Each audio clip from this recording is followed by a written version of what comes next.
시편 119편 73절부터 80절까지 여기서 오늘은 73절만 보겠습니다. 주의 손이 나를 만들고 세우셨습니다. 내가 깨달아 주의 계명들을 배우게 하소서. 아멘. 여기서 주의 손이 나를 만드셨습니다. 세상 사람, 세상의 모든 만물은 하나님의 말씀으로 만드셨습니다. 그런데 사람만은 유독 하나님이 직접 진흙을 손으로 만져서 만드셨죠. 물론 하나님이 손이 있어서 한 것은 결코 아니지만 하나님의 형상을 받은 이 사람은 하나님이 특별하게 창조하셨습니다. 오늘 여기 본문 중에 오늘 계속되는 설교 중에서도 주제가 뭐냐면 나를 알자입니다. 내가 누구인지 어떻게 알죠? 세상 사람들은 각자 자기를 알기 위하여 열심히 달려갑니다.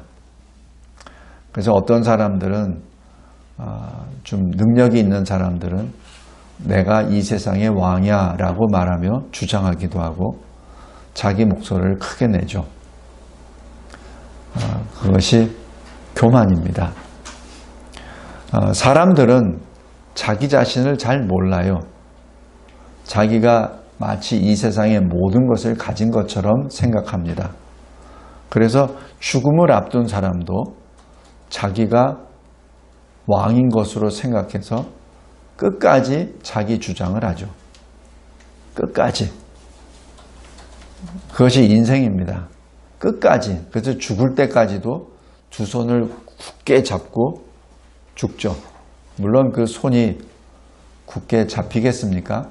다시 풀어져 버리죠. 그럼에도 불구하고 그 사람들은 자기 주장대로, 자기 의견대로 끝까지 갑니다.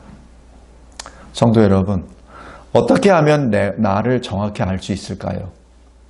어떻게 하면?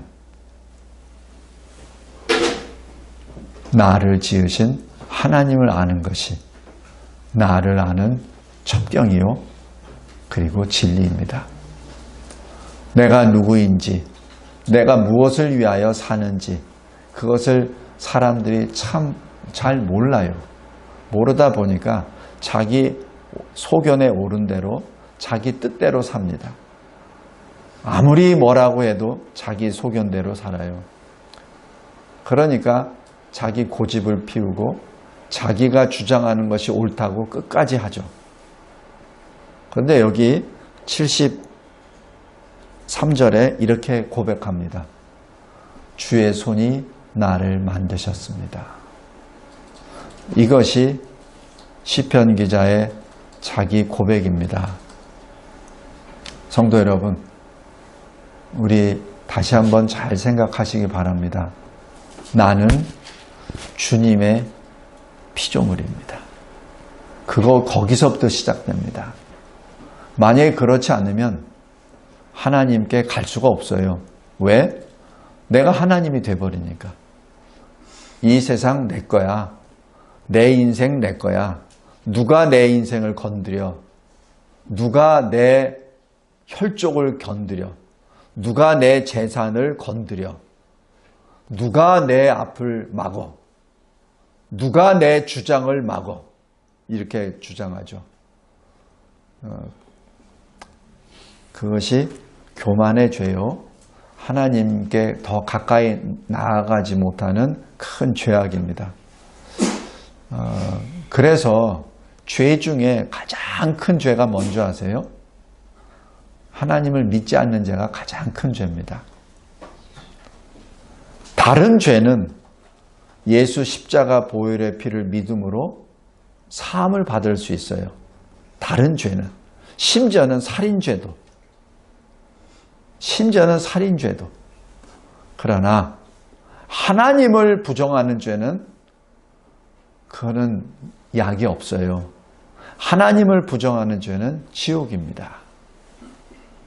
성도 여러분, 우리가 하나님을 알 때 나 자신을 알게 돼요. 하나님을 제대로 알지 못하면 나를 몰라요. 그러니까 하나님을 믿는다고 해놓고서도 계속해서 자기 주장을 합니다. 하나님의 말씀은 지금 어떤 길로 가라고 하는데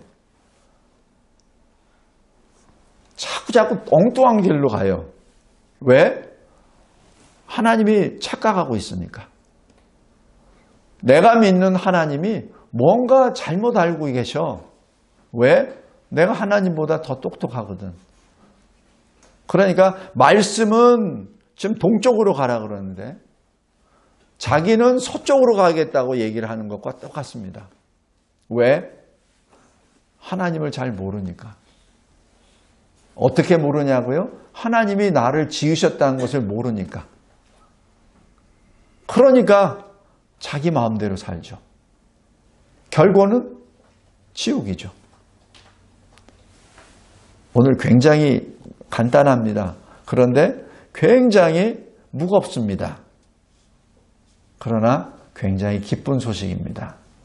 여기 73절 그것이 답입니다. 주의 손이 나를 만들었습니다. 주의 손이 나를 세우셨습니다. 지금 현재 이 모습으로. 그러니까 나는 어떻게 살아야 돼요? 나를 지으신 분의 말씀을 따라야죠.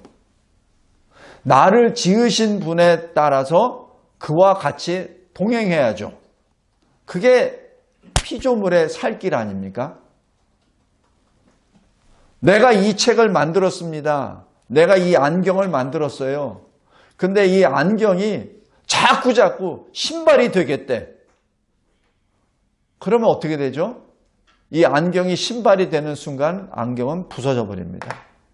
존재 가치가 없어져 버려요. 이 책을 내가 만들었는데 책이 자꾸 빵이 되고 싶대. 그런다고 자꾸 식탁에 올라가서 나 좀 먹어주세요라고 해요. 그러면 어느 사람이 이걸 먹겠습니까? 버려버리죠. 못 먹습니다. 성도 여러분, 우리가 이 세상을 살 때 우리를 지으신 하나님의 뜻을 잘 보고 그 뜻대로 가야 됩니다. 그것이 우리가 살 길이요. 그것이 하나님과 동행하는 길이요. 그 길이 하나님이 기뻐하시는 길입니다. 창세기 1장에 6일 동안 창조 역사를 쭉 하시면서 하나님이 뭐라고 하시죠? 여호와 보시기에 좋았더라. 5일 동안 그렇게 하세요. 근데 마지막 6일째는 뭐라고 하세요? 좋았다라고 말씀하십니다. 번역상으로는 심히 좋았다라고 번역되어 있습니다. 왜 그런 줄 아세요? 왜 6일째 그렇게 좋다는 것을 2번이나 반복하신 줄 아십니까? 6일째 사람을 만드셨거든요. 6일째 사람을 만드셨거든요. 그 사람 하나님의 형상대로 만드셨거든요. 그래서 하나님이 그토록 기뻐하신 겁니다. 근데 그 사람이 범죄해버린 거예요. 그러니 그 창조주의 마음이 오죽했겠습니까? 인간의 표현으로 하면 얼마나 많은 눈물을 흘리셨겠습니까? 그 눈물의 결정체가 이 세상에 오셨죠. 주 예수 그리스도이십니다. 그 눈물의 결정체가 피와 눈물을 다 쏟아 놓으시고 우리를 건져내 주신 겁니다. 그것이 예수 십자가 대속의 역사입니다. 성도 여러분, 오늘 시편 119편 73절 말씀을 정확하게 잘 보시기 바랍니다. 하나님을 알아야 내가 보입니다. 하나님을 알아야 내가 보입니다. 주님이 나를 만드셨습니다. 무엇으로? 주의 손으로. 이 세상 다른 피조물과는 다르게 구별되게 주님의 손으로 나를 만들어 주셨고 그 손으로 나를 세워 주셨습니다. 그러므로 내가 주의 계명을 깨닫도록 가르쳐 주소서. 이것이 시편 기자의 고백입니다. 그랬을 때 하나님의 사랑이 보이고 하나님의 신실이 보이고 하나님의 긍휼이 보이게 됩니다. 여기 75절 보세요. 주께서 나를 괴롭게 하심은 성실하심 때문이니이다 라고 기록하죠. 여기서 성실로 번역되어 있는 것이 히브리어 원어로 그대로 하면은 신실입니다. 하나님의 신실하심으로 내가 지금 고통을 받고 있습니다. 이게 엄청난 신앙 고백입니다. 나의 고통 가운데 하나님의 신실하심을 고백하는 것이죠. 76절에 주의 인자하심이 나의 위안이 되게 하시며 라고 기록합니다. 여기 인자라는 히브리어 원어를 그대로 직역하면 언약 사랑입니다. 그냥 무작정 그냥 사랑하시는 것이 아니라 하나님이 언약해 주시고, 언약한다는 얘기 뭐예요? 상대가 있으니까 언약하시죠. 그러니까 상대를 하나님이 예정하시고 택하시고 그 상대에게 약속해 주시고 그리고 그 약속을 이루어 가시는 사랑이 바로 여기 우리가 번역되는 인자입니다. 그 사랑은 영원한 사랑이죠. 그 영원한 사랑이 나의 위로가 됩니다. 나의 안식이 됩니다. 다른 말로 나의 평강이 됩니다. 고백합니다. 77절 보십시오. 그런데 내가 주님 앞에 참으로 많은 죄를 범죄하였습니다. 주님께서 주신 말씀을 행하라는 것도 제대로 지키지 않았고 하지 말라고 하는 것도 행했고 그런 죄를 많이 범했습니다. 그 죄를 용서해 주시는 것이 긍휼입니다. 그것이 주의 긍휼입니다. 주의 긍휼히 여기심이 내게 임하사 내가 살게 하소서. 그러지 않으면 나는 죽거든요. 여기 시편 오늘 말씀 결론을 맺겠습니다. 진정 내가 누구인지 알기를 원합니까? 하나님을 먼저 만나십시오. 말씀으로 하나님을 만나십시오. 그러면 내가 얼마나 비참한 죄인이요. 그러나 주님이 나를 끝까지 붙잡고 계시는 은혜 받은 자임을 깨닫게 됩니다. 그래서 끝없이 영원토록 우리는 기뻐하고 감사하고 그 하나님께 부르짖으며 기도할 수밖에 없습니다. 감사하고 감사합니다. 하나님께서 주신 이 시편, 이 119편 이 말씀이 하나님을 그리고 나를 보게 하여 주신 은혜 감사합니다.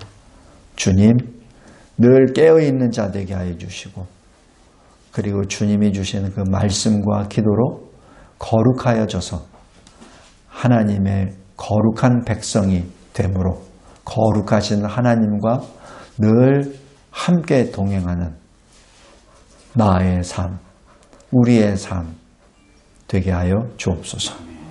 예수 그리스도의 이름으로 기도드리옵나이다. 아멘.